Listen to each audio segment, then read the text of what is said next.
champions have justified their favorite tag, becoming the first team to book their place in the last 16 after 2 matches. Now they go into their final group game against Ecuador tonight with no pressure at all.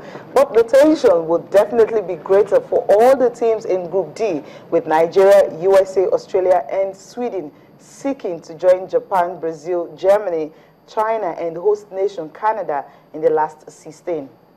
Hello and welcome to Sport This Morning. I'm Cecilia Mogbe. Now let's take a look at the major headlines.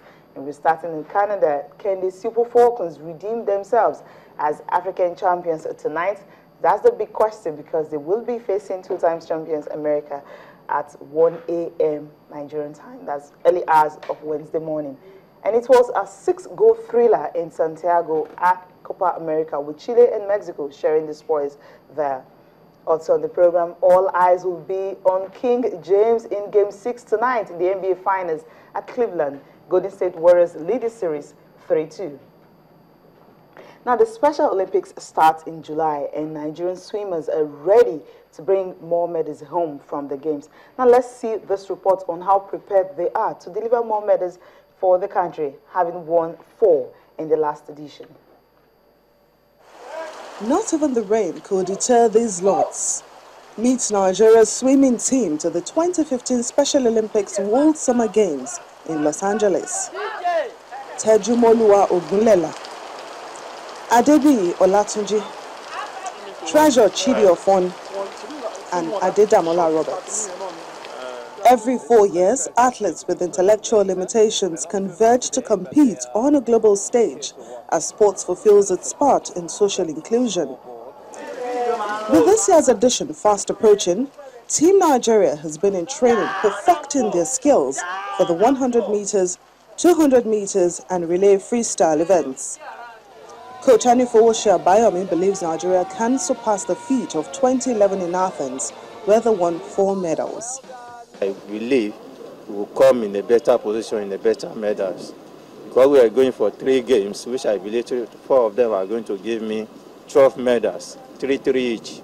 Not only the coach is expectant, the parents also have high expectations of their wards. None of them could swim 6 years ago, but now they can swim very well. And I'm very happy that they are going, and I know they will do us proud. The last one they had in Athens, she had a silver medal, and my prayer is that she will improve on that, so that this time around she'll be able to secure a gold medal. For Oloruntoyin Adeniyi, a squad member, his target is to become a first steamer in a couple of years. I hope for him is to be great, and he's training very well to compete in the next Olympic. In all, the team appears ready to take Los Angeles by storm. July the 25th cannot come soon enough for these ones. Indeed, with sports, everyone has got the right to play.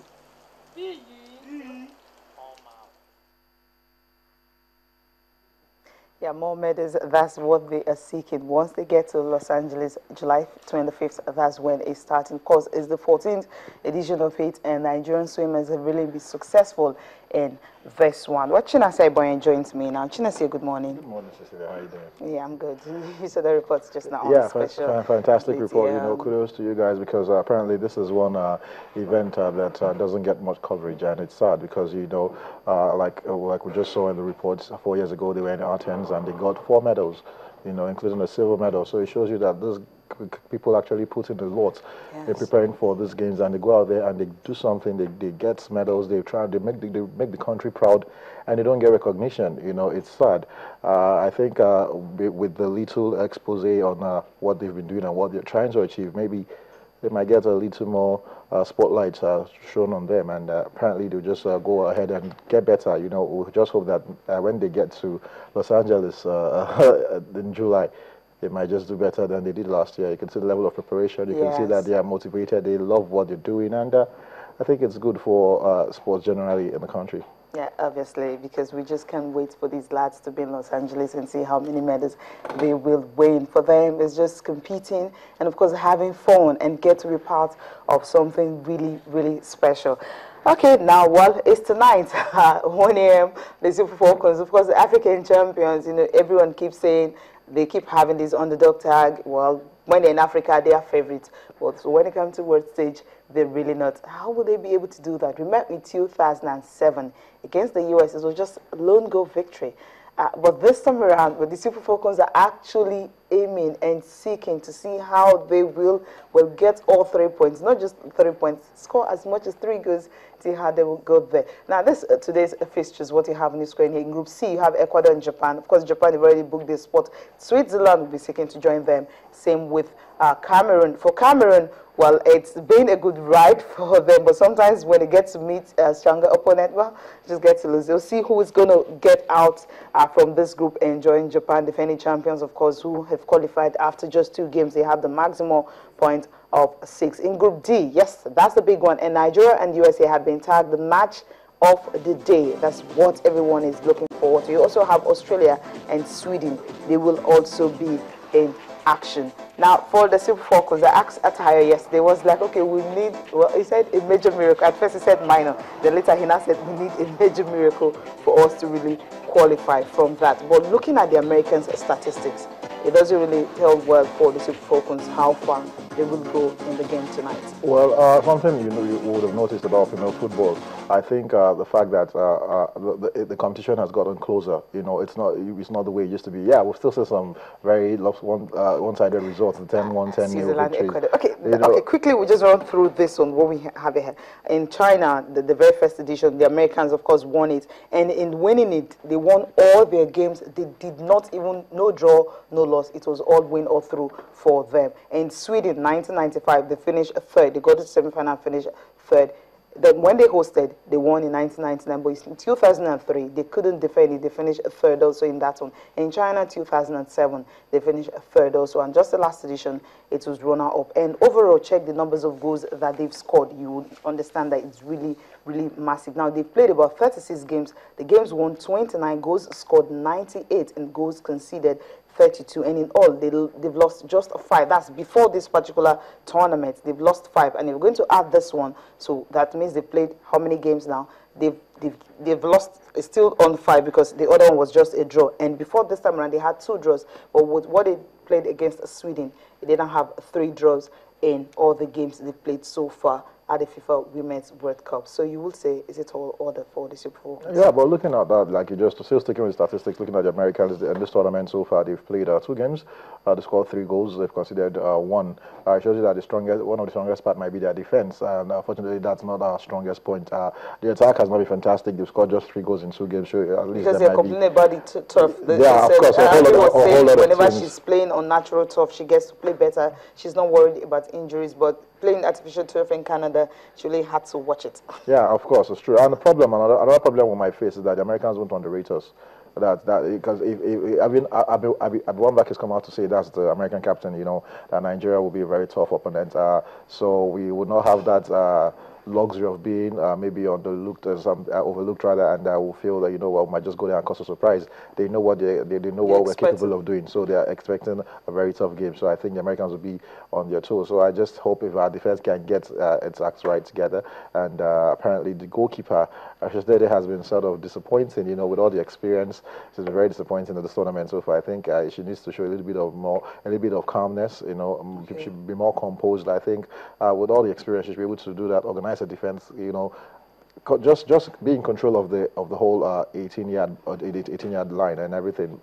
If we can get our acts right, I believe in our strikers. I noticed something against Sweden. They were playing too many long balls from the middle, like through passes, searching passes. I think we have players like Asisa Toshuala, Francis Francesca Odega, and Ngozi Okobi who can actually take the ball and run at defenders. I think that is what we need to do against the Americans. Try and hold on to the ball, try and run at defenders with the ball, and try and get into the third half of the pitch, not just trying to throw long passes from the middle straight. It will easily be caught out. That was what the Australians did all night against Nigeria. So I think the coach, if Edwin Okun just plugs 1 or 2 problems in the team, who knows? Like you said, in 2007 we lost just 1-0 to the Americans, and I'm not putting it past these girls beating the Americans. It's football; anything can happen. No, which players do you think can start this game? Should Pepe Chonkocha start because of our experience? Or should we bring in Courtney DK starting? And of course, we also have in Embassy. She hasn't started any game at all. Should these players start ahead of the regulars? I think Perpetua should be on the bench,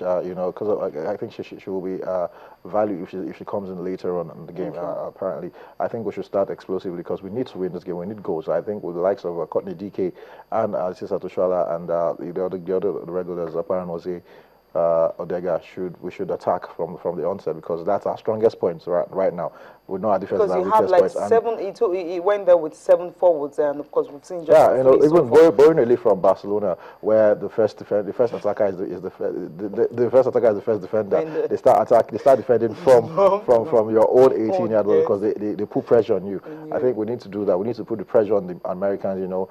Don't let them get into a rhythm, unsettle them and take the game to them. And we don't know, we might just get a victory. It's very possible. No, but if it doesn't happen, then we might be in for a hiding.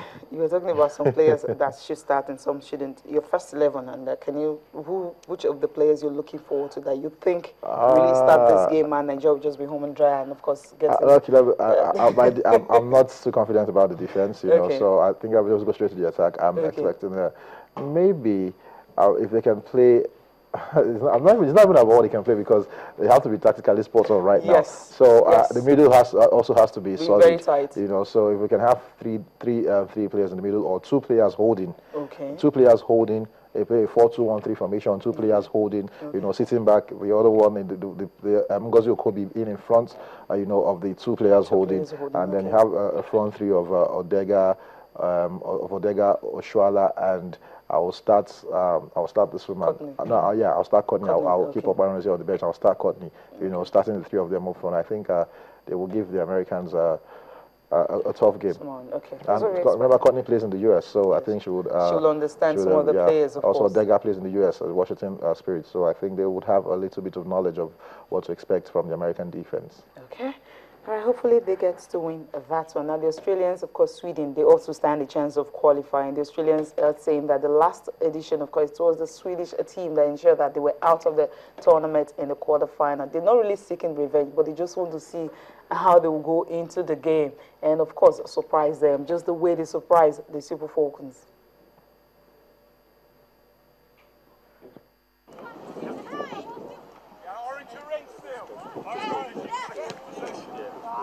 Definitely, you know, I think, you know, obviously we've taken one game at a time at the moment, so it's still going to be one game at a time. You know, 4 years ago, there's, you know, half the team was there, half the team wasn't, so the people that were there, you know, it's a little bit of maybe revenge, but, you know, at the end of the day, it's a new tournament, new team, new coach. So it's just another game for us. I think it'll be an interesting game, both obviously high quality teams and, you know, Sweden have a lot of good attacking flair. So I think, you know, if our defence can sort of hold that out, and I think up the other end will take care of itself. You know, we've got a great attacking team, so I think it'll be a really good game to watch.